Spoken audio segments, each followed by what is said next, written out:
Ош шаарында жол кырсыктарын алдын алуу үчүн шаар ичинде коопсуз шаар долбоорунун экинчи этабы жүрүүдө. Анын алкагында каланын 11 кесилишинде жол кыймылын жана эрежелердин сакталышын фиксациялоочу фото-видео камераларын коюу үчүн курулуш монтаждоо иштери жүргүзүлүп бүттү. Долбоорго ылайык шаардын 35 негизги кесилиштеринде 627ден ашык аппараттык программалык комплексттерди орнотуу пландаштырылган. Алар онлайн режиминде жолдордогу жол кыймылынын эрежелерин бузулушун каттайт. Видео камералар 365 градус айлануучу адамдарды тануу функциясы менен мыйзамсыз токтогон унааларды да каттай алат.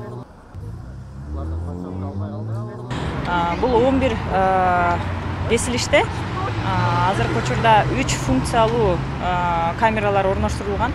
Ал биринчиси бир функциясы жанагы нарушенияларды тарткан камера, экинчиси жанагы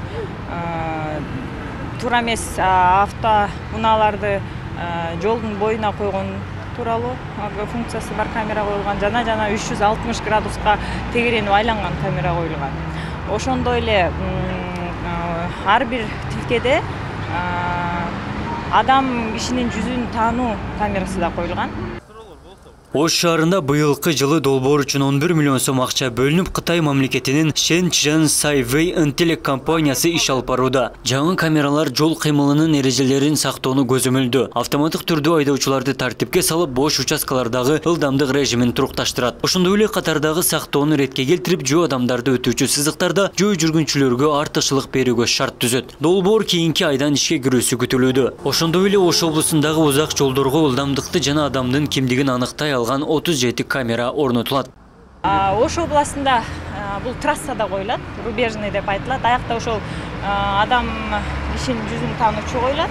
Анан ошондой жана скоростной режим деген барго, ошол боюнча каралат. Анан жана встречный полосага чыккандан ошого биз ушул сентябрь айынын аягында сервердик комнатаны даярдап жатабыз. Ушул айда буюрса уже система иштеп баштайт камера. Полностью Ош шаарында иштеп баштайт. Ошонтип пландаштырып атабыз, анан сервердик комната бүтөрү менен иштей баштайт.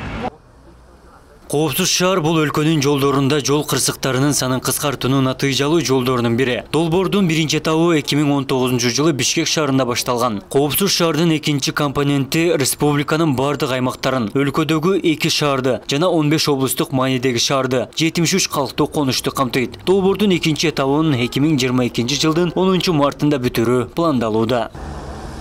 Жыл башынан бери Кыргызстанда 4637 жол кырсыгы катталып, андан 497 адам каза болду. Арасында балдар да бар. Мындан сырткары 6900 адам жаракат алган. Жол кырсыктарын алдын алуу, жол кыймылын көзөмөлдөө үчүн ар бир облуска тапшырма берилген. Ош облусунда 2021-жылы 514 жол кырсыгы катталган. Анын кесепетинен 90 адам каза таап, 889 жаран ар түрдүү жаракат алган. Кыргызстанда алдын алуу облустук майы кызматкерлери рейдтерди тынымсыз жүргүзөт. Видео роликтер даярдалып, Ош Бишкек Иркеш-Тамалай, Мырзаке Карагулжа жолдоруна баннерлер илинген. Жол кырсыктары көпчүлүк учурда айдоочулардын мас абалда рулга отуруу жана карама каршы тилкеге чыгып, унаны башкара албай калгандыгынан келип чыгууда.